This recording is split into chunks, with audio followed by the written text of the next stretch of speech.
Chazak ou Baruch, Mavarach Pipi Elion, toujours pour cette très très grande mitzvah de la Hanouka, puisque nous avançons vers cette fête si attendue du judaïsme. Shemen, c'est les lettres du mot Neshama.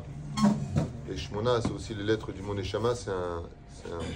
Une notion qu'on oublie un petit peu, c'est le tikkun de la Neshama, non pas du Nefesh et du Ruach, mais c'est le tikkun de la Neshama, la Lotner Tamid, Bezrat Hashem Itbarach. Pour cela, il y a, comme j'ai vu hier soir, beaucoup de shmanim. Alors, c'est vrai que toutes les huiles sont cachères pour Hanouka, c'est vrai. Mais la Meshubach, c'est de prendre de l'huile d'olive pure. De ce qui aurait été vérifié, le Carmel, cette huile-là, d'ailleurs, vous voyez la différence, toutes les huiles sont à 30 shekels, 32 shekels, 23 shekels.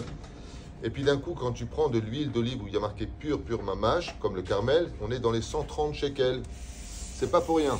Le Ramoutsafi est parti au laboratoire et il a confirmé que celle du Carmel était 100% huile d'olive, tandis que les autres ne l'étaient pas.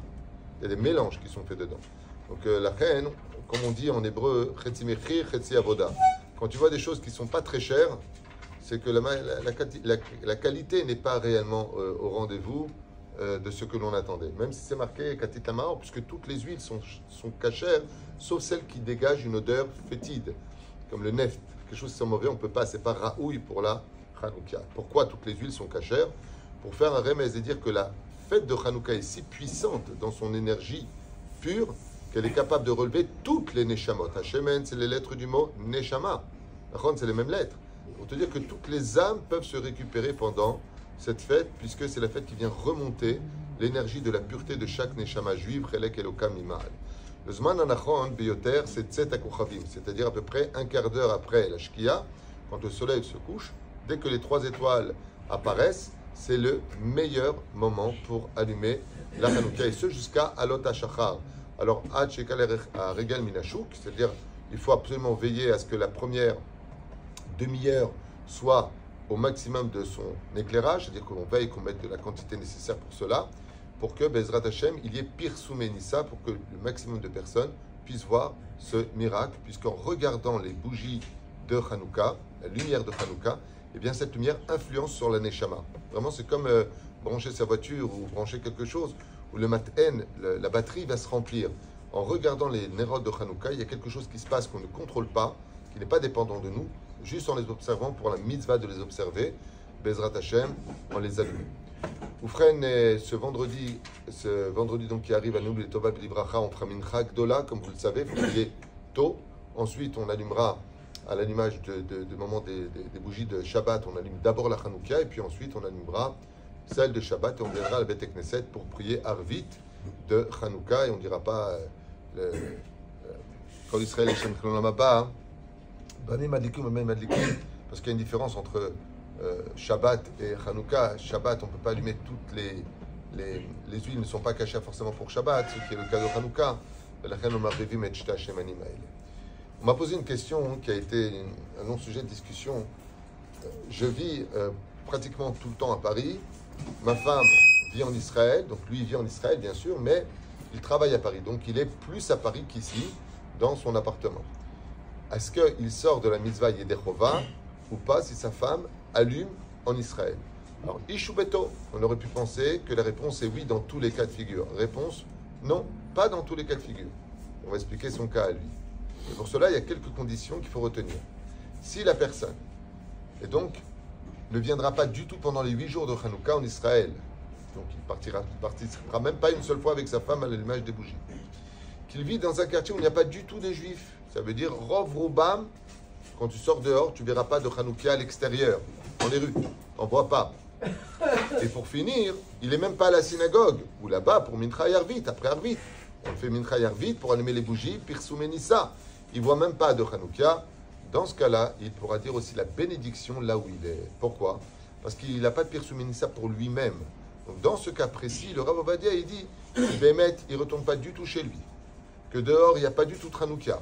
Et qu'à la synagogue, il ne voit même pas la Hanouka qui s'allume, il pourra là où il est dire la bénédiction, la mrotte, que dans tous les autres cas de figure, Ishu Beto, s'il a ses enfants qui l'allument pour lui, il est sorti de la mitzvah. Si sa femme l'allume pour lui, il est sorti de la mitzvah.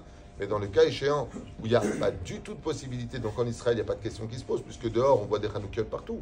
Mais à Paris, surtout dans la situation actuelle, il est fort probable de ne pas voir du tout de Hanouka à l'extérieur. Est-ce qu'il va prier ou pas en minyan? Dans ce cas-là, il dira la bénédiction sur son allumage à lui des bougies, même si sa femme le sort de l'autre côté. Ken?